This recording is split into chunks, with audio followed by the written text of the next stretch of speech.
मैं राधा हूँ, श्री कृष्ण की राधा। क्या आपने कभी सोचा है मैं कौन हूँ? क्यों आज भी मेरा नाम श्री कृष्ण के साथ लिया जाता है, जबकि मैंने उनसे विवाह नहीं किया?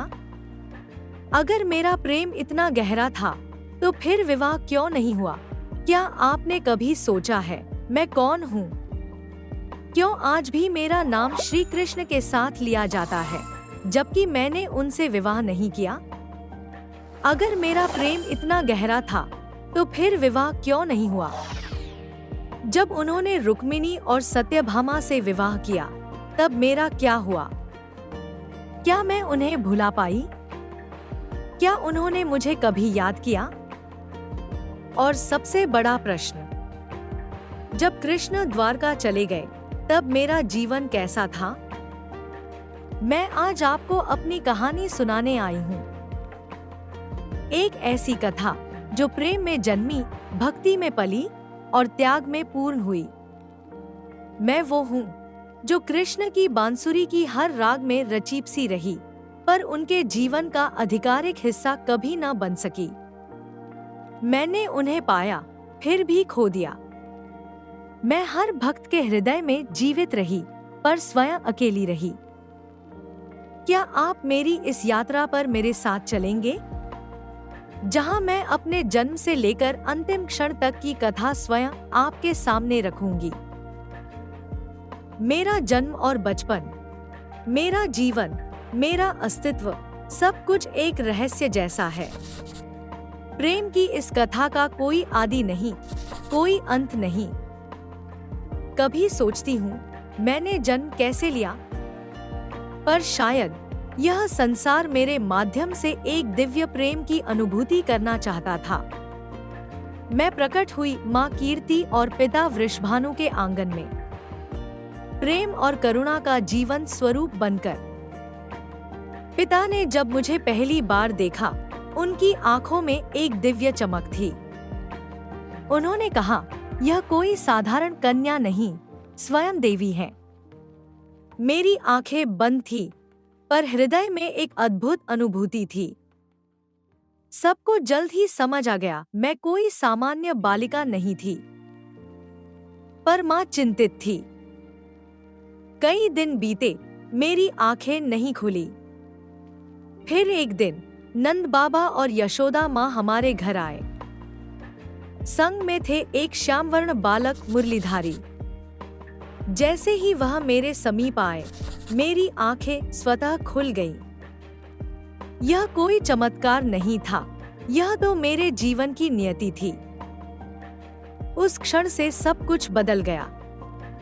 नदी की लहरों में मुझे कृष्ण की छवि दिखती, फूलों को चुनते चुनते हाथों में माला बनने लगती। सखियां पूछती, राधा, तेरा मन कहाँ खो जाता है? मैं बस मुस्कुरा देती, क्योंकि मेरा मन कहीं खोया नहीं था, वह तो पहले से ही कृष्ण में समाया हुआ था।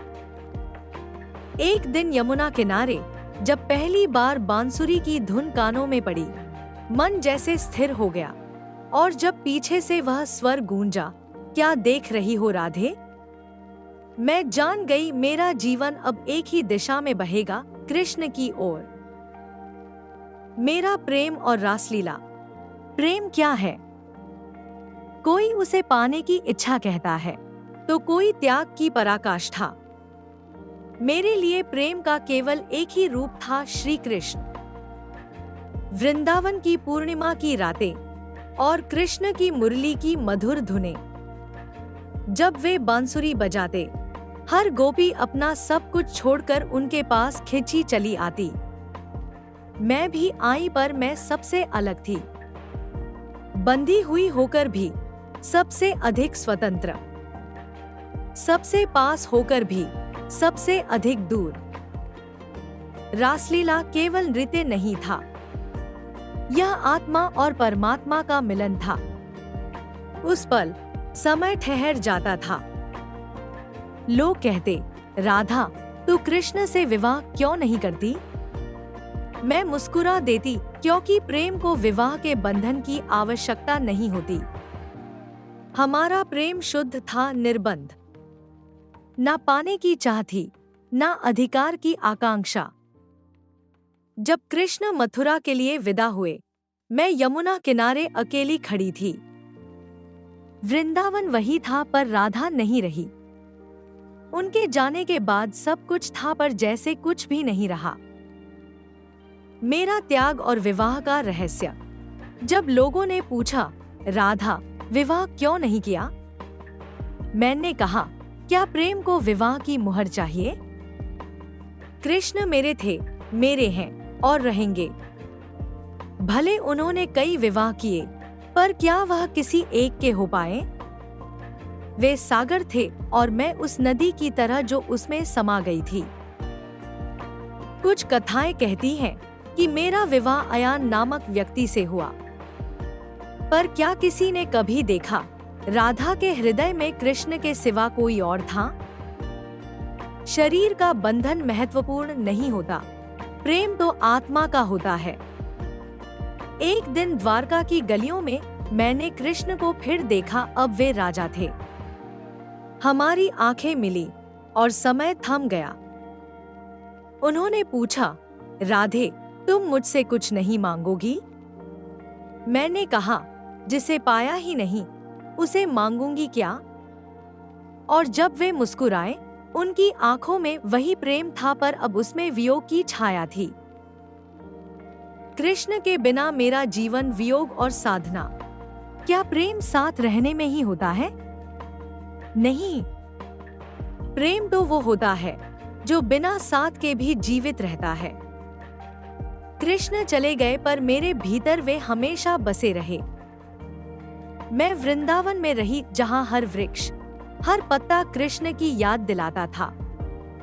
मैं ना रोई, ना शिकायत की। मैंने बस उन्हें हर सांस में महसूस किया।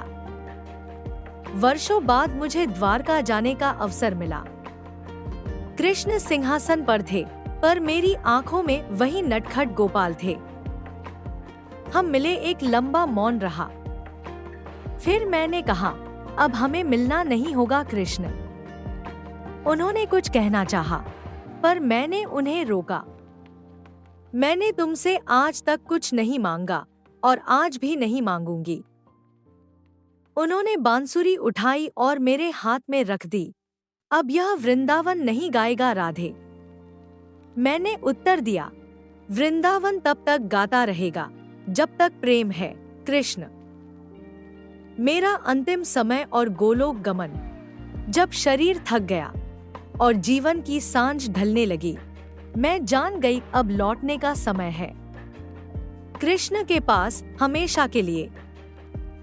मैंने उनसे कहा, मैं तुम्हारी बांसुरी की धुन सुनकर जाना चाहती हूँ। वर्षों बाद उन्होंने फिर से बांसुरी बजाई और उस स्वर में मैं विलीन हो गई। शरीर वही था पर आत्मा कृष्ण में समा गई। राधा प्रेम और भक्ति का प्रतीक। लोग आज भी पूछते हैं, राधा कौन थी? मैं बस यही कहती हूँ, जब तक प्रेम है तब तक राधा है, जब तक भक्ति है तब तक राधा है, और जब तक श्री कृष्ण का नाम लिया जाएगा राधा अमर रहेगी। आपकी राधा रानी। दोस्तों, उम्मीद है आपको हमारा ये वीडियो बहुत पसंद आया होगा। इस वीडियो को लाइक और शेयर कीजिए और हमारी चैनल सपनों की दुनिया को सब्सक्राइब करना मत भूलिए। तो मिलते हैं अगले वीडियो में एक और रोमांच की बातें लेकर। जय हिंद।